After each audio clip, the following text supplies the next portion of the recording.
Authenticity has always been a very important part of our franchise, a pillar really. And on the art side, in order to really achieve an authentic game, we need to do a lot of research online. We talk to historians, we talk to the community quite a bit.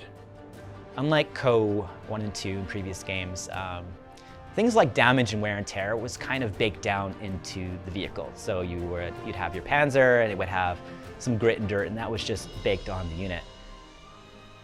What we're doing this time is we've actually invested heavily in this complex vehicle shader. And what that allows us to do, weathering, charring, and damage. So your vehicles are affected by the environment now. Over distance, when you're driving across the map with your Sherman tank, the type of dirt that you would see on the terrain is the same dirt that will start to appear on your vehicle. So from the ground up, that stuff will start to appear. The next aspect of that is the damage. We actually have regions defined on vehicles. High impact damage coming from artillery. You're going to start to see those bullet impacts showing up. You'll see the damage on your vehicle, depending on where you're hit. You know, when I'm looking at Co3 and ways that we can infuse story into our art, vehicles comes up a lot. For example, things like the attachments, accessories that we put on vehicles, from soldiers' helmets to backpacks, you know, bedrolls, that kind of thing.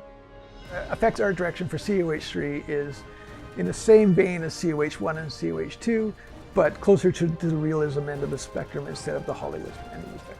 On COH3, we try and create this authentic experience. For effects, is going through all the reference that we could possibly find. We watch reams of World War II documentaries, read some books, technical diaries, just to try and get a sneak peek of what does this weapon look like when it fires? What happens? What does this explosion look like in real life?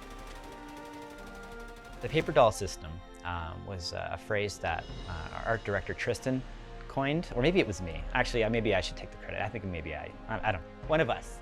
We wanted to make things more modular and shareable, reusable, swappable, tintable, to make this stuff as customizable as possible.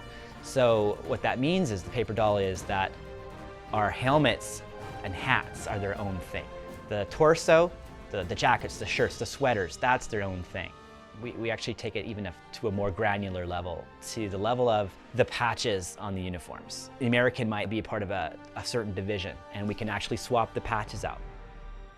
We've put a lot of effort into our unit behaviors and reactions, which really means that units will react to events in the environment, like planes flying overhead, or if an enemy is close, their stance will change to become more tense.